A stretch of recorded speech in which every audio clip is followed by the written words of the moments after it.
Amém? Vamos isso lá? mesmo. O senhor está gravando, pegou sua água, seu café. Sim, certo? sim. Peguei a água, só o cafezinho que não subiu ainda, daqui a pouco ele sobe. Daqui a pouco eu... Vamos lá? Ezequiel Amém. 28. Ezequiel capítulo 28. Abra aí a sua Bíblia. Esteja com o seu marcador. Esteja com a sua caneta. Marque a sua Bíblia, rabisque, escreva mesmo. A sua Bíblia está aí para você rabiscar ela. Porque todas as vezes que você bater os olhos nos textos que estão marcados ali, escritos, você vai lembrar da revelação que Deus tem ministrado ao seu coração. E você vai entender, e de tudo que você entender, você vai desfrutar. Ezequiel capítulo 28, nós paramos no versículo 14. Foi o 14, não, foi o 16, né? Foi o 16. 18, não? 16. Vamos continuar aqui. Até o 18, tá bom. Vamos continuar no 16, que ainda tem mais coisas aqui pra gente nos aprofundarmos. Ezequiel 28, 16.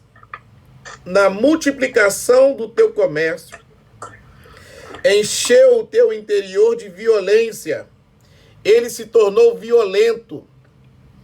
Ele se tornou violento. E nós falamos que uma das características de alguém caído é ser violento. Violento. E pecaste, por isso te lancei profanado do monte de Deus, e te fiz perecer, ó querubim cobridor, do meio das pedras afogueadas. E esse lugar é o lugar que ele não volta mais. Versículo 17. Elevou-se o teu coração por causa da tua formosura. Ó, elevou-se o teu coração por causa da tua formosura. Versículo, ó. Encheu o teu interior de violência. Ele ficou violento. E elevou-se o teu coração por causa da sua formosura. Ele ficou orgulho, entrou o orgulho nele. Orgulho. Isso, entrou o orgulho. Elevou-se o teu coração por causa da tua formosura. Amém? Amém. Encheram o teu interior de violência, ele ficou violento, e elevou-se o teu coração por causa da tua formosura. Ele ficou orgulhoso. Entrou o orgulho. E corrompeste a tua sabedoria por causa do teu esplendor. Entrou a soberba. E o que é isso? Foram as 3 pedras que ele trocou. Que foi jacinto, mansidão, ficou violento, ele perdeu a mansidão. Ágata, simplicidade, ele perdeu a simplicidade e ficou o quê? Orgulhoso. E ametista, ele perdeu a humildade. Humildade. É por isso que Cristo vai dizer, ó, aprendei de mim, que sou manso, humilde de coração. E quando você olha para Jesus, você vê uma figura simples. A simplicidade está em Cristo. Eu sou simples e aprendam de mim, que sou manso e humilde de coração. O que ele estava dizendo? Eu tenho as 3 pedras. Ou melhor dizendo, eu tenho todas as pedras. As que o anjo trocou, as que o anjo dispensou, eu tenho elas. Então aprendam de mim e não ande pelo caminho do anjo, não ande pelo caminho do querubim.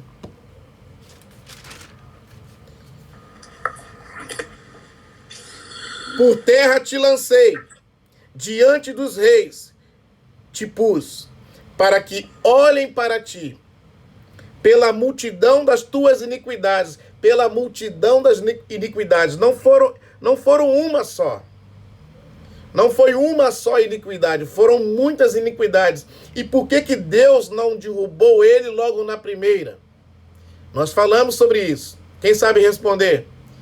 Por que Deus não derrubou ele logo na primeira? Ó, foram uma multidão.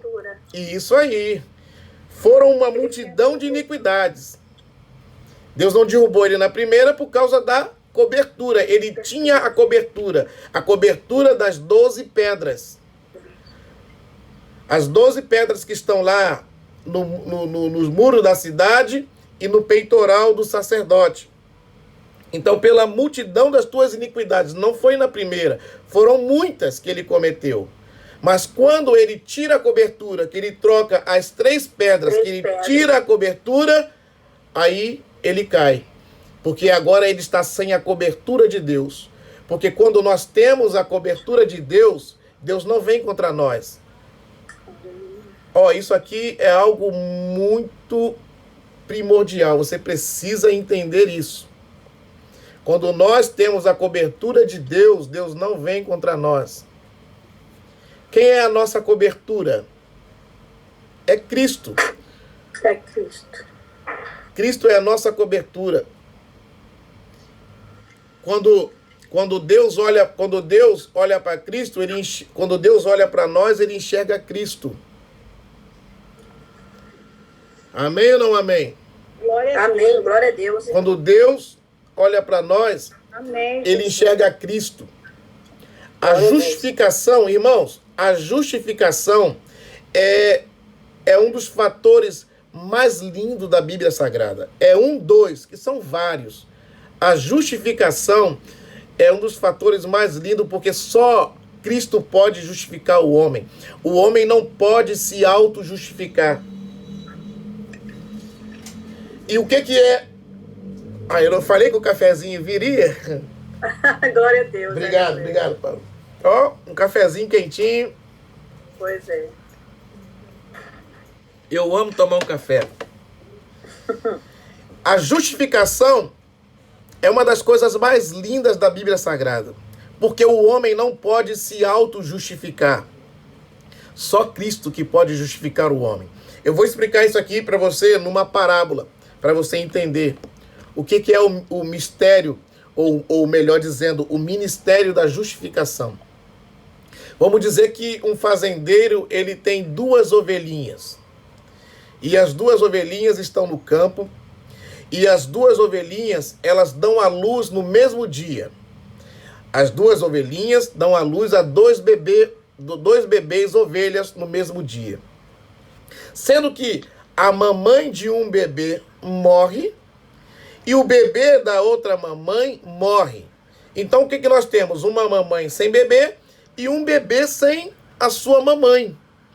Como o homem é um ser pensante e inteligente, é fácil de resolver isso. É simples de resolver isso.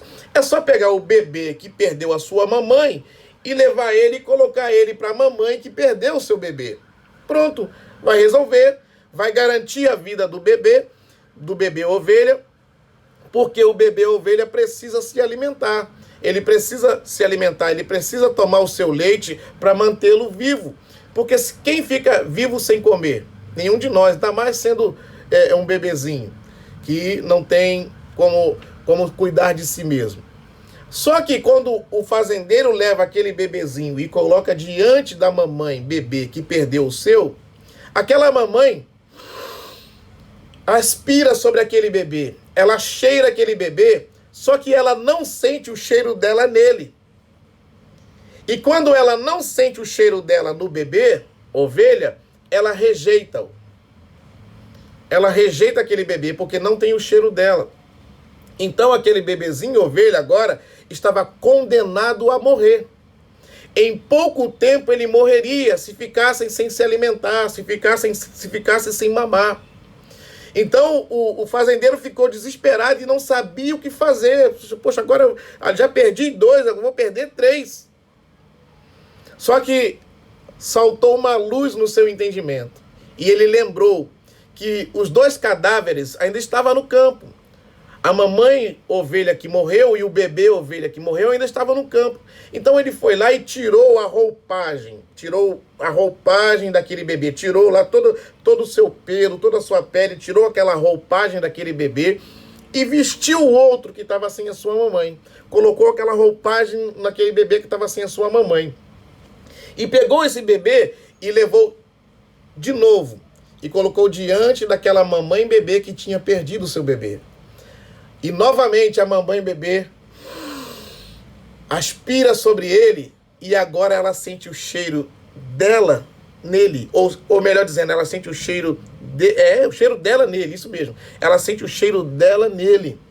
e o recebe, e o toma para si, e cuida dele, e preserva, e assim, com essa sabedoria, o fazendeiro preservou a vida do bebê.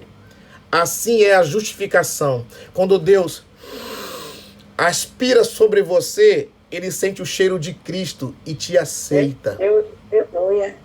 É forte. Nós só somos aceitos por causa de Cristo. Por isso que ele diz, eu sou o caminho e a verdade e a vida. Ninguém vem ao Pai senão por mim. Quando Deus aspira sobre você, ele sente o cheiro de Cristo e te recebe. Então, uma vez que você está em Cristo, é impossível que Deus te rejeite. Uma vez que você está em Cristo, é impossível que Deus te lance fora. Amém? O que a Bíblia vai dizer? Que nós somos o bom cheiro de Cristo nos que se salvam. Então, o ministério da justificação, ele é uma das coisas mais lindas da Bíblia Sagrada, porque o homem não pode fazer isso por si só. Precisa daquele que o cobre, precisa do seu resgatador. Então, o querubim, ele tinha a cobertura de Deus. E nós temos essa cobertura de Deus através de Cristo. Com a cobertura de Cristo na sua vida, você pode ter certeza que Deus nunca vai te rejeitar. Nunca vai te lançar fora. Porque você tem a cobertura de Deus através da pessoa de nosso Senhor e Salvador Jesus Cristo. O anjo tinha a cobertura de Deus pelas pedras. E quando ele troca essa cobertura, quando ele troca as pedras pelo ouro, ele perde essa cobertura. Então foi pela multidão das suas iniquidades. Foram muitas. Até que um dia ele trocou as pedras pelo ouro, perdeu a cobertura e agora Deus foi e o lançou fora. Amém? Adão não teve essa mesma sorte.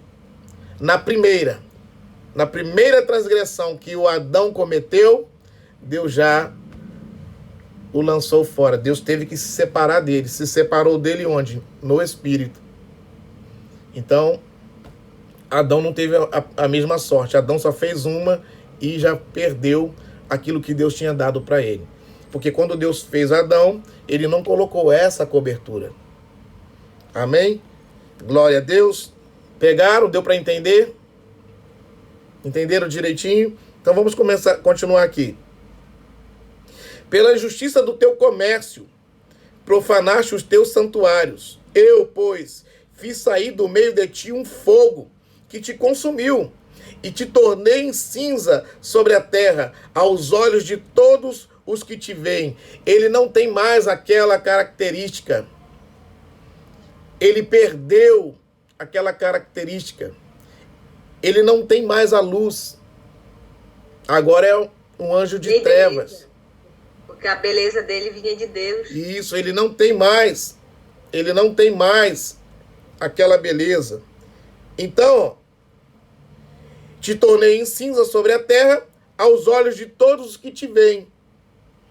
Todos os que te conhecem entre os povos estão espantados de ti. Em grande espanto te tornaste, e nunca mais subsistirá. E nunca mais subsistirá. E nunca mais achará o lugar da sua habitação. Então ele já está julgado. Julgado. Ficou entendido? Compreenderam? Sim, sim. Amém. Glória a Deus. Amém. Glória a Deus. Volta lá para o versículo 12. Ezequiel 28, 12. Ezequiel 28, 12. Volta aí. Aleluia. Filho do homem, levanta uma lamentação sobre o rei de Tiro. E o rei de Tiro aqui é uma projeção profética. Deus precisa mostrar algo aqui na terra, porque ele vai falar de algo que o homem não conhece, então ele precisa pegar um exemplo, algo que representa um símbolo na terra, e isso foi feito através do rei de Tiro, que tinha as características. Tinha as características, mas não a forma que o querubim tinha. Porque quando, no decorrer da leitura, nós vamos ver que Deus aqui vai falar coisas que é impossível que um homem tenha. E diz-lhe, assim diz o Senhor Deus, tu eras o selo da medida, cheio de sabedoria e perfeito em formosura. Estiveste no Éden, jardim de Deus, de toda pedra preciosa era a tua cobertura, sardônia, topázio, diamante, turquesa, ônix, jaspe, safira, carbúnculo, esmeralda e ouro. Em ti se faziam os teus tambores, e os teus pífaros do dia em que foste criado foram preparados. Amém? Amém. Então, Glória quando a Deus. nós olhamos para um ser que foi criado dessa forma, nós podemos dizer assim, quanta beleza, quanta formosura, quanta perfeição. Aleluia. Vamos dizer assim, se ele não permitisse que a soberba, a violência e a simplicidade, se ele não trocasse isso, se ele não tirasse isso da sua vida, talvez ele não perderia. Talvez não, ele não perderia a posição em que ele tinha. Quando ele trocou essas pedras, quando ele tirou a cobertura, ele começou a idolatrar a ele mesmo.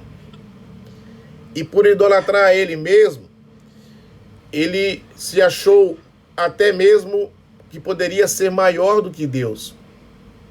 Agora, e por que essa atitude? E por que esse comportamento? Na verdade, o querubim pensava em si mesmo que Deus estava privando ele de algo. Que ele tinha algo que o Criador poderia dar para ele e não dava. Porque ele era o selo da medida. Ele era a perfeição. Então, ele imaginava que Deus não dava algo para ele, privando ele desse lugar. Porque se ele estivesse nesse lugar, ele poderia até ser maior do que Deus. Assim ele pensava no seu coração. Por quê? Existia um trono no céu que estava vazio. E ele pensou que esse trono era dele. Porque Cristo, na verdade, esse trono é o trono de Cristo. Cristo, ele é um mistério escondido até mesmo dos anjos. Só que o querubim achou que esse trono vazio era dele e Deus não o entregava para ele de maneira nenhuma. E ele achava que Deus assim o estava o privando de estar nesse lugar, o privando de ter esse trono, com receio de que se ele estivesse nesse lugar, ele poderia ser maior do que o próprio Criador. Era isso que ele imaginava no seu coração. Era isso que ele pensava. Ó, abra aí em Isaías 14.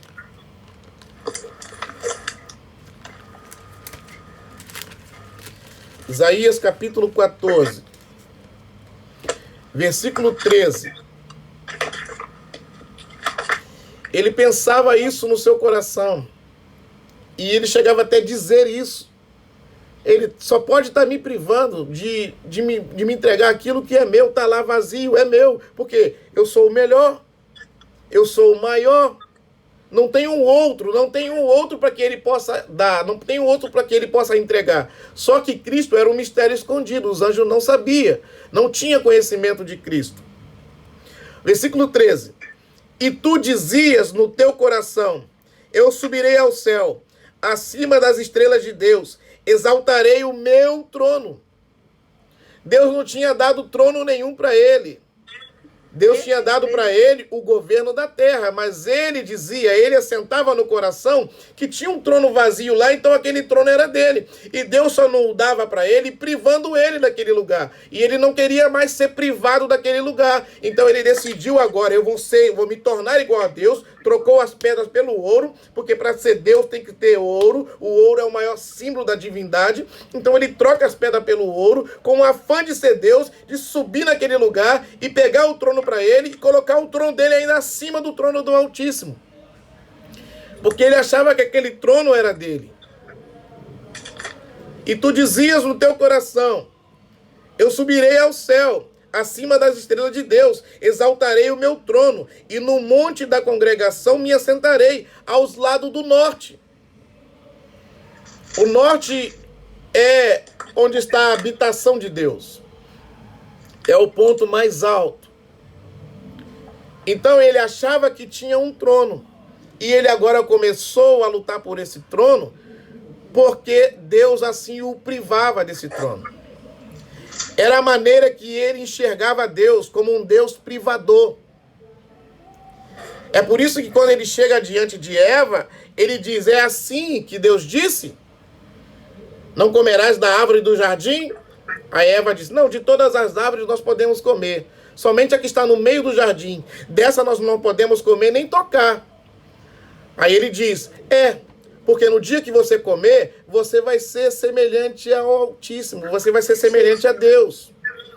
O que ele quer dizer? Deus te proibiu, Deus está privando você de comer dessa árvore para você não ser igual a Ele. Foi a mesma coisa que Ele fez comigo do trono. Ele me privou do trono para mim não ser igual a Ele. Usou a mesma tática.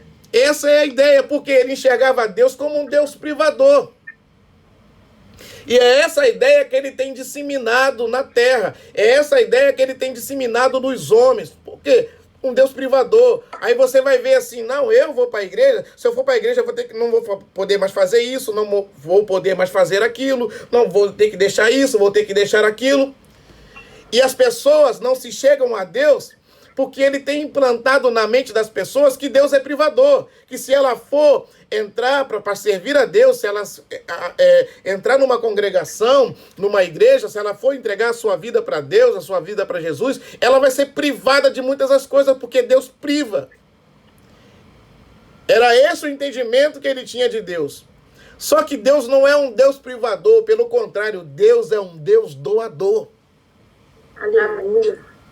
Deus é um Deus doador. Nós falamos ainda há pouco que Deus nos dá muito mais do que nós precisamos. Ele dá o que você precisa e Ele dá além do que você precisa. Só que o anjo tem disseminado pelo mundo que Deus é privador. E por isso que as pessoas têm receios. Receio de entrar para a igreja porque ela não quer ser privada de nada. Não, eu não vou poder fazer isso, eu não vou poder fazer aquilo, eu não vou poder... Aí entram uns homens também mal intencionados e pega e aplica doutrina humana, aí que afasta mesmo. Como os fariseus, que aplicavam doutrinas e mais doutrinas em cima dos homens, a ponto de Jesus falar assim para eles, ei, vocês colocam fardo pesado nas pessoas, que nem mesmo com um dedo vocês querem carregar. Vocês não se salvam e não deixam o meu povo se salvar. Aplicando doutrinas de homens. E de onde vem isso? Vem da religião. Vem da síndrome de Lúcifer, porque ele achou que Deus estava privando ele. Privando ele de um trono, que o trono estava lá vazio, como ele era o esplendor da glória de Deus, a perfeição, a formosura de Deus, ele achou que o trono era dele. Só que o trono não era dele. Então ele tinha o entendimento que Deus assim estava o privando daquele lugar, para que ele não se tornasse até mesmo maior do que o Altíssimo. Quer ver? Abra sua Bíblia em Apocalipse, capítulo 4. Pastor, essa síndrome de Lúcifer também tem na igreja, né? Porque alguns irmãos, às vezes, também acham que o pastor tem que ungir o pastor, né? E fala também, está privando aí, tá botando o ministério dele, a chamada que Deus tem na vida dele, né? Eu estou acabando de falar sobre isso. É essa a ideia que ele tem disseminado.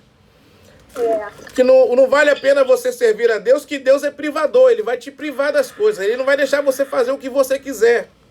Tem que ser tudo do jeitinho dele. Não pode fugir nada do jeito que ele quer.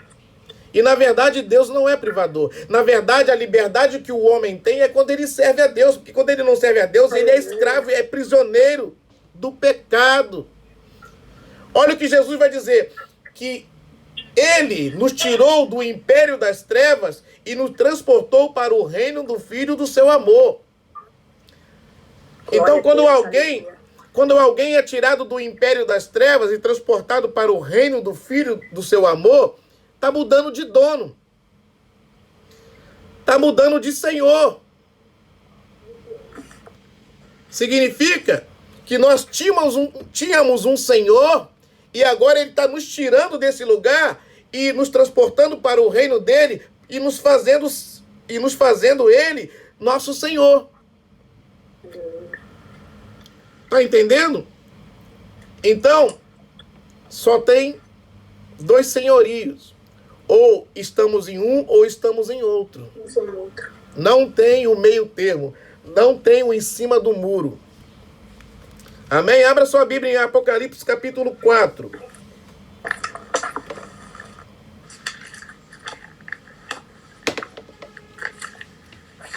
Apocalipse capítulo 4. Aleluia. Versículo... Vamos ler a partir do primeiro aqui. Apocalipse 4, 1. Depois destas coisas, olhei, e eis que estava uma porta aberta no céu. E a primeira voz que, como de trombeta, ouvira falar comigo, disse: sobe aqui e mostrar-te-ei as coisas que depois destas devem acontecer. Versículo 2. E logo fui arrebatado no Espírito. E eis que um trono, repita comigo, um trono estava posto no céu. E um assentado sobre o trono. E o que estava assentado era na aparência semelhante à pedra jaspe e sardônica. E o arco celeste, veja bem que não é arco de íris, é arco celeste. Íris é a deusa da fertilidade. Não é arco de íris, é arco celeste. E o arco celeste estava ao redor do trono. E parecia semelhante à esmeralda. Então, João agora foi arrebatado no Espírito. E quando ele chega lá no céu, ele avista o quê? Um trono. Ele vê um trono. E o que estava sentado no trono é o próprio Deus. Era o trono do Pai. E ele dá as características como ele vê esse trono. Então, ele foi arrebatado, foi levado ao céu, e lá ele vê um trono. Amém? Então, conta comigo. Um trono. Um trono. Abra sua Bíblia em Daniel, capítulo 7. Glória a Jesus, Pai. Eu tenho certeza que você está marcando esses versículos, né? Você está anotando aí. Senão você vai procurar e não vai achar mais. Daniel, capítulo 7.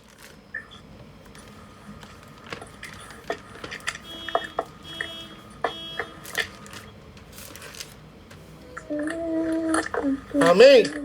Daniel, capítulo 7, versículo 9. Daniel 7, 9. Eu continuei olhando, até que foram postos uns tronos. Eu continuei olhando, até que foram postos uns tronos. Eles não estavam lá, foram postos. Amém ou não amém? Amém, glória a Jesus. Está prestando atenção? Amém. João sobe e ele vê um trono. E vê um que está assentado no trono, que é o próprio Deus. Agora Daniel, na sua visão, ele está vendo que foram postos uns tronos. Então, significa que já temos mais de um trono no céu. João vê um e Daniel viu que foram postos uns tronos. Ó, e continuei olhando até que foram postos uns tronos e um ancião de dias. Esse ancião de dias aqui é o próprio Deus. Era assim que ele era chamado, ancião de dias. E um ancião de dias se assentou. A sua veste era branca como a neve, e o cabelo da sua cabeça como a pura lã. E o seu trono era de chama de fogo, e as suas rodas de fogo ardente. Quem lembra das rodas de fogo ardente?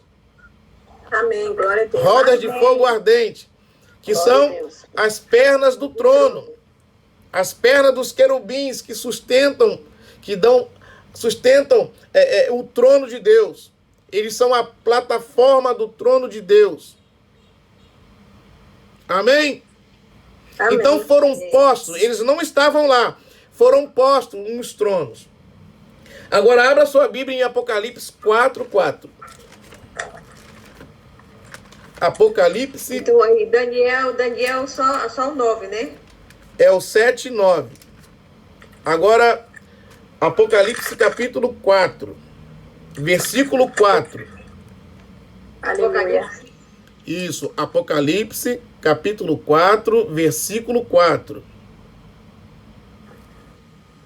Então João viu que tinha um trono e um que estava sentado. Daniel viu que foram postos uns tronos e o que estava sentado em um trono, ele dá lá a característica, um ancião de dias, que estava assentado no trono e rodas de fogo ardente estavam debaixo, que são os querubins que sustentavam, que eram a base do trono de Deus. Agora, Apocalipse 4:4, ó. E ao redor do trono havia 24 tronos. Quanto? E ao redor desse trono que João viu, ao redor desse trono, havia 24 tronos. E via sentados sobre os tronos 24 anciãos, vestidos de vestes brancas, e tinham sobre as suas cabeças coroas de ouro. Amém ou não amém? Agora, olha que espetáculo eram esses tronos, ó. Versículo 5. E do trono saíam relâmpagos, e trovões, e vozes, e diante do trono ardiam 7 lâmpadas de fogo, as quais são os 7 Espíritos de Deus. Então, João vê um trono. Daniel viu que foram postos uns tronos ao redor desse, mais 24 tronos. Então, já são 25 tronos, correto? Então agora pelo menos você já tem a ideia que tem 25 tronos no céu. Amém ou não amém? Amém. Quem está compreendendo? Amém. Aleluia. Amém. Glória a Deus. Quem está entendendo? João sobe elevado em espírito e ele vê um trono e vê um que está assentado sobre esse trono, o próprio Deus. Daniel viu que foram postos uns tronos e tinha um ancião de dia sentado, o próprio Deus. Então agora nós temos 25 tronos. Abra sua Bíblia em Apocalipse, é só você voltar um pouquinho aí, capítulo 3, versículo 21. Apocalipse, capítulo 3, versículo 21. Podemos ler? Ao que vencer, lhe concederei que se assente comigo no meu trono, assim como eu venci e me assentei com meu Pai no seu trono. É Cristo dizendo, e olha o que ele está dizendo: ao que vencer, lhe concederei que se assente comigo no meu trono, assim como eu venci e me assentei com meu Pai no seu trono. O trono do Cristo está vazio. Ele está assentado no trono do Pai. Quem pegou? Quem entendeu? Porque é um. Entendi. O trono do Cristo está vazio. O Cristo está sentado no trono do Pai. E ele está dizendo: ao vencedor, ao que vencer, eu vou conceder que se assente comigo no meu trono. Quem é o vencedor? São os vencedores da igreja, que vão se assentar no trono com Cristo. Aleluia. Glória a Deus. Amém? Amém. Glória a Deus. Glória, aleluia, aleluia. Então agora são quantos tronos? 26. Mas um está vazio. Porque o Filho está assentado no trono do Pai. O trono do Filho está vazio. E o trono do Filho estava vazio. E o querubim, ele viu aquele trono. Só que Cristo era um mistério escondido até mesmo dos anjos. Cristo não era revelado aos anjos, era um mistério escondido. Por isso que Paulo vai dizer aos Colossenses, o mistério que esteve oculto desde todas as gerações e todas as épocas, que agora Deus quis fazer conhecido esse mistério a nós, que é Cristo em vós, a esperança da glória. Aleluia. Cristo era um mistério escondido e o trono estava vazio. E o querubim enxergou, ele avistou esse trono. Então ele deduziu, esse trono é meu. Só que Deus não dava para ele o trono, porque o trono não era dele. E por Deus não dar o trono para ele, ele achou que Deus estava o privando daquele lugar. Então ele queria aquele lugar de qualquer forma.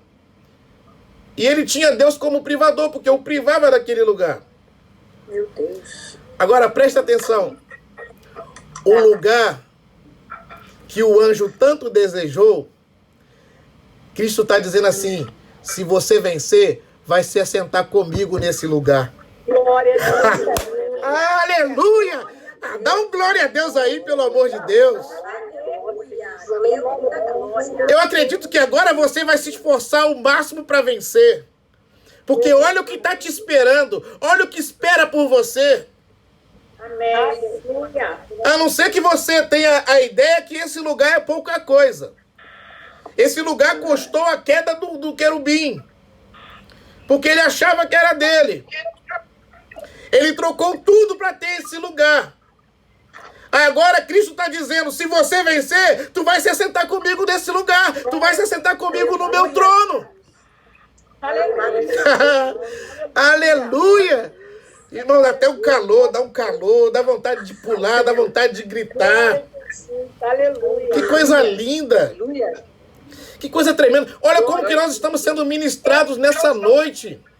Olha que revelação poderosa. Essa revelação é para mudar a sua vida, é para mudar a minha vida, é para mudar as nossas vidas. Aleluia, Jesus, aleluia. Olha o que espera por nós. É claro, se você vencer. E para você vencer, não depende do Cristo, vai depender de você. Porque ele diz assim, de nós mesmos, Paulo dizendo aos Coríntios no capítulo 3, de nós mesmos nós não temos capacidade, mas a nossa capacidade vem de Deus. Ele já te deu a capacidade para você vencer e sentar nesse lugar com ele. Governar com Cristo. Oh, Deus da glória. Aleluia! Glória a Deus! Que coisa tremenda, irmãos! Deus, aleluia. Que coisa tremenda! Então são 26 tronos, mas um está vazio, esperando por você. Olha o que Paulo vai dizer. Olha o que Paulo vai dizer em Romanos 8:18. Porque para mim, eu tenho por certo que as aflições desse tempo presente, elas não podem ser comparadas com a glória que em nós há de ser revelada. Jesus, aleluia. Deus tem uma glória para a sua vida, que é maior do que qualquer sofrimento nessa terra. Amém. Eu vou compartilhar com vocês algo que eu sempre tenho compartilhado na igreja. Isso já aconteceu comigo basicamente aí há uns 12 anos atrás. E eu nunca mais me esqueci dessa cena. Eu nunca mais me esqueci dessa situação. Eu vou compartilhar com vocês aqui agora, já que eu toquei nesse assunto. Eu estava indo para o meu trabalho e o tempo que eu gastava na viagem para o meu trabalho, eu ia ali conversando com Deus, eu ia falando com Ele, eu ia... Na condução, na viagem, eu fazia o meu devocional com Deus. Eu acordava muito cedo, acordava 5 horas da manhã para sair 5:30 da manhã de casa, então era muito cedo. Não dava para acordar antes para poder tirar um período. Eu aproveitava esse período da condução, da viagem, para poder fazer o meu devocional com Deus. E nesse devocional, eu estava viajando no ônibus até confortável da empresa. Eu reclinei o banco, encostei assim, fiquei bem relaxado e comecei a orar, a falar com Deus. E eu comecei a citar esse texto de Romanos 8:18 na minha mente. E eu citava na minha mente mesmo. Eu orando com Deus, eu falando assim, citando esse texto de Romanos 8:18. Porque para mim, eu tenho por certo que as aflições desse tempo presente, elas não podem ser comparadas com a glória que em nós há de ser revelada. E eu sei que eu citei esse texto por mais de 3 vezes. Eu acho que num dado momento, quarta vez por aí, quarta ou quinta, eu sei que eu citei ele algumas vezes, mas num dado momento, eu citando esse texto na minha mente, me deu um estalo, assim, tipo um estalo dentro de mim, e eu ouvi aquela voz macia, suave, falando dentro de mim: essa glória não é para que você veja, essa glória é para que você sinta, será realizada em você. Irmãos, o meu corpo todo gelou, da cabeça aos pés, e foi uma glória, a lágrima começou a descer. O Espírito Santo estava me revelando o texto que eu estava citando na minha mente, que a glória que Deus tem para a minha vida, Deus tem para a nossa vida, Deus tem para a vida dos vencedores, não vai ser para que nós vejamos, mas você vai sentir, vai ser realizada em você. Essa glória será realizada em você. Amém, eu recebo, eu creio. Nós teremos corpo de glória como o corpo de Cristo. Aleluia. O corpo de Cristo está glorificado, o corpo de luz. Que João, quando vê, ele fala: os cabelos são brancos como a neve, dos olhos sai chama de fogo, os pés são como um latão reluzente, de tanta glória que ele viu. Essa glória será realizada em você. Deus te dará uma glória como essa. Aleluia! Glória a Deus! Glória a Deus! Aleluia, Deus da glória. Aí olha o que ele está dizendo: se você vencer, eu vou conceder que você se assente comigo no meu trono, como eu venci e me assentei com meu Pai no seu trono. Aleluia. Aleluia. Aleluia! Tem alguém aí? Eita, Jesus. Tem alguém que está entendendo isso? Meu Deus, é muito Tem alguém que está entendendo essa palavra? Aleluia. Glória a Deus! Aleluia. Glória a Deus! Aleluia. Agora, tente imaginar como que Deus criou esse querubim, o que Deus deu a ele, e pela sua soberba, pelo seu orgulho, pela sua violência, ele desperdiçou tudo isso. Ele jogou isso tudo fora na sua existência. Ele lançou isso fora da sua existência. Amém ou não amém? Amém. Aí Deus vai e cria um ser um pouco menor do que os anjos. E Deus decide dar tudo para esse ser menor. Aleluia. Glória E Deus a Deus. decide compartilhar tudo com esse ser melhor. Entenda, menor. Entenda o que tem preparado para a sua vida. Aleluia. Naquele grande dia, nós iremos olhar assim para a existência que nós tivemos aqui na Terra, para os dias que nós passamos na Terra, para os sofrimentos que nós enfrentamos, as dificuldades que passamos, e vamos dizer assim: valeu a pena. Aleluia. Valeu a pena. Porque a nossa mente não consegue, a nossa mente não consegue imaginar, não consegue compreender de tudo o que Deus já tem preparado para nós. Ele não vai preparar, já está preparado. Aleluia. Glória a Deus. Aleluia. Moradas eternas. Na casa de meu Pai há muitas moradas. Eu vou preparar-vos lugar. Jesus, aleluia. Agora, não vale a pena trocar tudo isso por segundos de prazer. Não vale a pena trocar tudo isso por a maior fama, a maior riqueza. Não vale a pena trocar tudo isso para defender a minha razão. Não, eu estou certo e eu não abro mão. Não vale a pena, irmãos. Verdade. Deus nos chamou para a paz. Deus nos chamou para a paz. Não vale a pena trocar nada nesse mundo por tudo aquilo que Deus já preparou para nós. Ele não irá preparar, já está preparado. Romanos 8:29 vai dizer, Romanos 8:29, os que dantes conheceu, também os predestinou para serem conformes à imagem do seu filho, a fim de que ele seja o primogênito dentre muitos irmãos. E aos que chamou, a estes justificou. Não, peraí que eu esqueci aos que chamou. Vamos ler lá. Romanos 8, 29. Justificou é o segundo. Romanos 8, 29.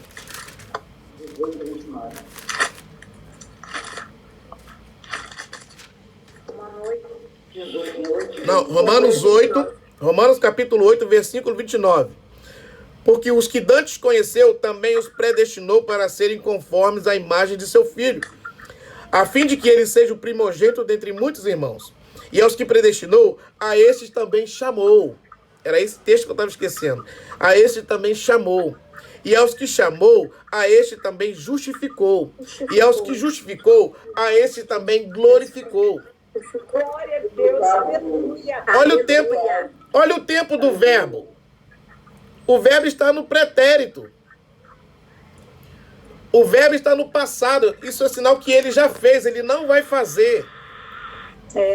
Ele já fez, ele não vai fazer. Então entenda o seguinte. Aleluia. Nós não podemos seguir o caminho do anjo. O caminho do anjo foi um erro. Foi um erro seríssimo, que custou a sua existência gloriosa que Deus tinha dado a ele. Agora, como Deus nos fez um pouco menor do que os anjos, há uma passagem nas Escrituras, eu gostaria que você prestasse muita atenção nesse paralelo que nós iremos fazer agora. Eu quero fazer um paralelo com você e lhe mostrar algo que é muito profundo. Há uma passagem nas Escrituras que Deus vai nos relatar, inclusive até um livro antigo, que Deus vai nos relatar a história de um homem que muitos dos estudiosos da Bíblia vai dizer que isso foi uma poesia, isso foi uma história que foi contada, mas na verdade nós vamos ver ali no livro de Tiago e no livro de Ezequiel, Deus dando testemunho desse homem. Esse homem chamado Jó. Lá em Ezequiel vai dar testemunho dele, no livro de Tiago também vai dar testemunho dele. Observaste a paciência de Jó? Deus fala em Ezequiel que se ele viesse trazer os seus flagelos na terra, apenas 3 homens se salvaria pela sua integridade, que era Daniel, Jó e Noé. Daniel, Jó e Noé. Deus fala em Ezequiel no capítulo 14. Então, o livro de Jó, ele não foi uma poesia, mas foi um fato. Esse homem de fato existiu. E podemos dizer assim, que depois do Cristo, foi um homem que passou uma das maiores, vamos dizer assim, provações na existência humana. E Deus usa, irmãos, é uma coisa muito tremenda que Deus usa a existência desse homem para provar para o querubim o que ele perdeu. Deus usa a existência de Jó para provar para o querubim, Aleluia, que foi uma criatura que foi criada de uma forma excelente, com todos os pré-requisitos para sempre dar certo e nunca falhar. E ele mostra nessa existência de Jó, uma criatura que ele fez menor do que aquilo que ele tinha dado a ele, e que essa criatura poderia, debaixo dos maiores sofrimentos, debaixo das maiores perdas, ainda assim não negar o seu Deus, não negar a glória do seu Deus. aleluia. A Bíblia vai dizer ali no livro de Jó, no capítulo 1, se você quiser abrir aí e acompanhar. Qual? Jó capítulo 1, versículo 6. Jó 1. Jó 1, 6. E eu quero usar a parte dessa aula para poder ministrar sobre a sua vida. Aleluia. Esse fato que é muito importante. Jó capítulo 1, versículo 6, diz assim: E num dia em que os filhos de Deus vieram apresentar-se perante o Senhor, veio também Satanás entre eles. Então o Senhor disse a Satanás: De onde vens? E Satanás respondeu ao Senhor e disse: De rodear a terra e passear por ela. E disse o Senhor a Satanás: Observaste tu a meu servo Jó? Porque ninguém há na terra semelhante a ele, homem íntegro e reto, temente a Deus e que se desvia do mal. Amém? Então respondeu Satanás ao Senhor e disse: Porventura teme Jó a Deus em vão? Querendo dizer, porventura é de graça que ele te teme? Porventura tu não cercaste de sebe a ele e a sua casa e a tudo quanto tem? A obra de suas mãos abençoaste, e o seu gado se tem aumentado na terra? Aí, olha o que ele vai propor para Deus. Mas estende a tua mão e toca-lhe em tudo quanto tem, e verás se não blasfema contra ti na tua face. Ou seja, olha a proposta dele. Então, priva ele do que ele tem. Assim como eu fui privado daquilo que era meu. Eu não tive aquilo que era meu, porque ele achava que o trono era dele. Então, o que ele quer dizer? Eu pequei porque eu fui privado. Priva ele. Priva ele do que ele tem. Tu cerca ele de bem, ele tem tudo. Priva ele para ver se ele não vai blasfemar. Irmãos, vamos dizer assim, esse foi o desafio da eternidade. Porque Satanás queria justificar-se e dizer que Deus estava errado. Que Deus se equivocou ao ter julgado. Porque ele estava sendo privado. E quando ele foi privado, ele não tinha mais lógica nenhuma ele servir a Deus fielmente. Então ele está fazendo essa proposta para que Deus faça isso com Jó. Jó é fiel, ele te serve, ele é íntegro, ele é temente, ele se desvia do mal, porque ele tem tudo. Priva ele. Priva ele de alguma coisa para ver se ele não vai te negar, se ele não vai blasfemar, se ele não vai pecar como eu pequei. A ideia era essa. A ideia era essa. Então Deus entrou num desafio eterno. Deus entrou num desafio colocando em jogo a sua sabedoria, a sua integridade, o seu poder. E sabendo que, se formos comparar, o homem estava em total desvantagem. Porque o querubim foi criado perfeito, mas o homem foi criado um pouco menor. E aqui, na ocasião, o homem ainda não tinha o Espírito Santo habitando dentro dele.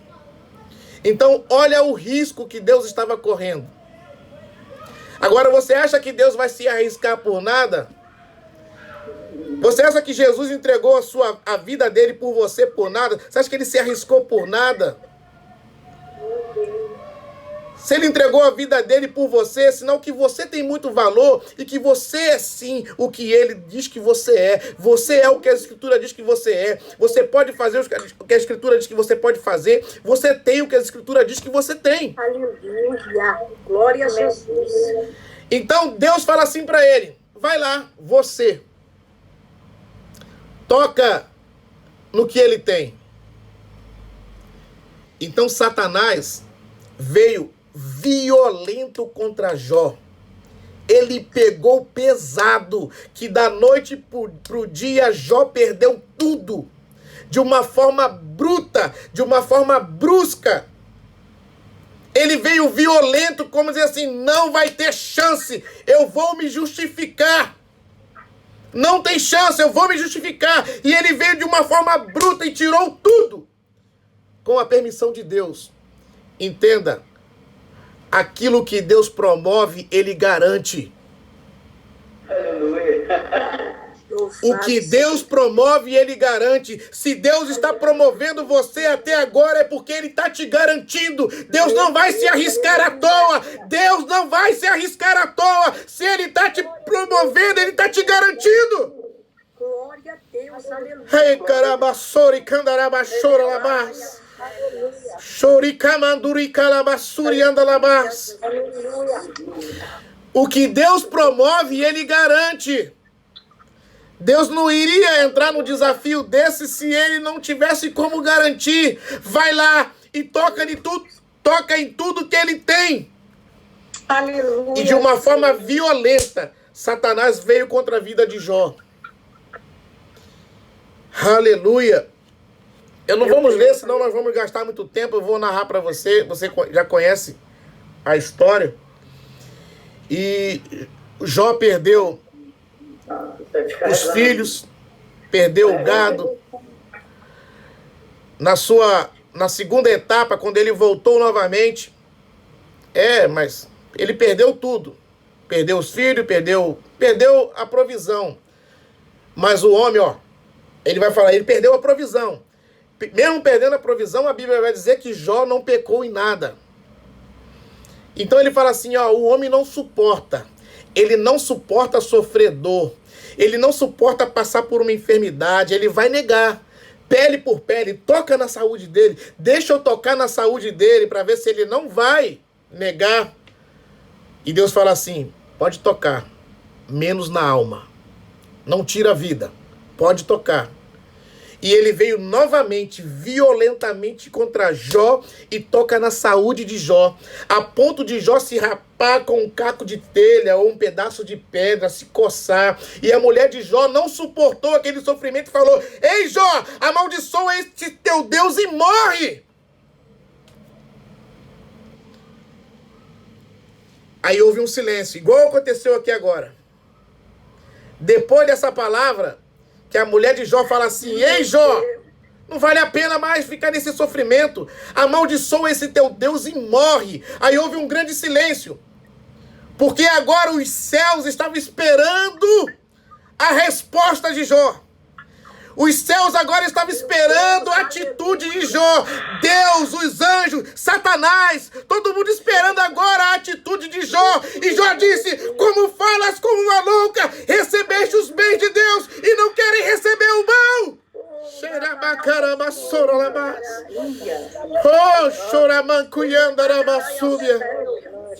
E tudo isso Jó não pecou.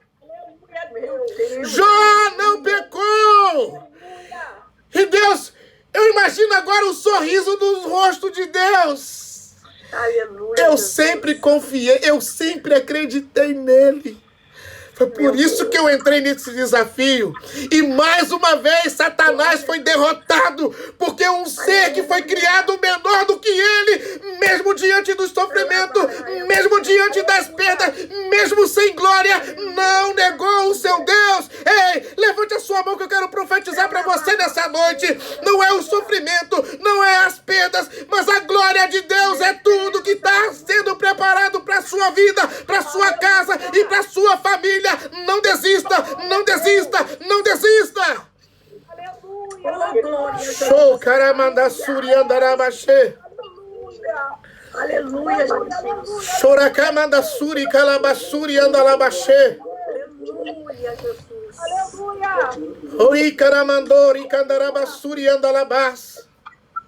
Aleluia, Deus. Você está entendendo isso? O que Deus promove, Ele garante. Aleluia. Deus não entraria num desafio sabendo que não daria certo.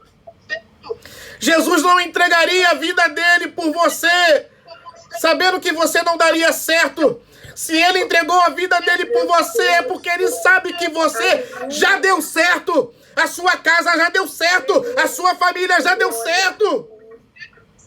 Aleluia, Jesus. Pedro vai dizer que o preço que foi pago foi grande. Foi preço de sangue. Deus, aleluia. Aleluia. Glória a Deus. Glória a Deus.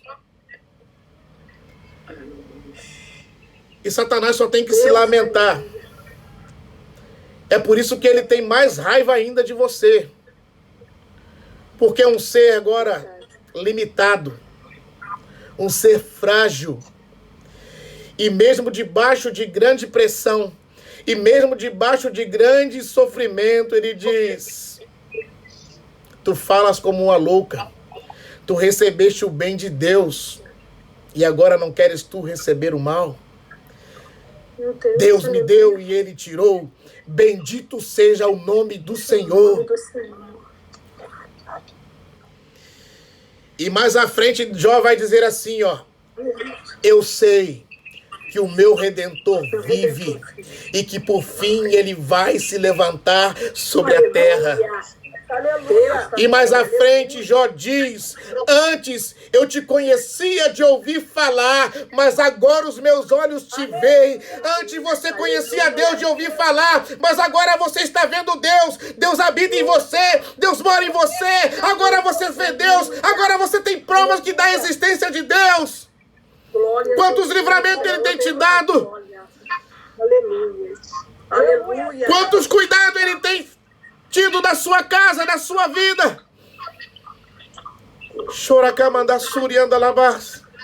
Você está passando por esse tempo de pandemia. Se você pegou ou não, se você pegou, o milagre ainda é maior que você está aqui. Se você não pegou o milagre também é grande, que Deus te cuidou, te protegeu. Aleluia. Aleluia. Deus da glória. Agora imagina. Aleluia. Imagina quanto investimento Deus fez em você. Meu Jesus. Jó não tinha o Espírito Santo habitando dentro dele. E Deus entrou no desafio, porque ele sabia já o resultado final. Ei, Deus agora te deu o Espírito Santo. E ele sabe o resultado final. Então prepare-se para ouvir da boca do Senhor Jesus: vinde, bendito de meu Pai, e possuí por herança o reino que vos está preparado desde a fundação do mundo. Aleluia. Iracandarabasori candarabá. Glória a Jesus. Aleluia. Doi caramandasori andarabashori candalabás. Meu Deus. Aleluia, aleluia, aleluia. A tua palavra, meu Senhor. Glória a Deus. Glória a Deus. Irmãos, que bênção. Que bênção Deus preparou para nós nessa noite. Amém. Aqui eu vejo 13 aparelhos ligados.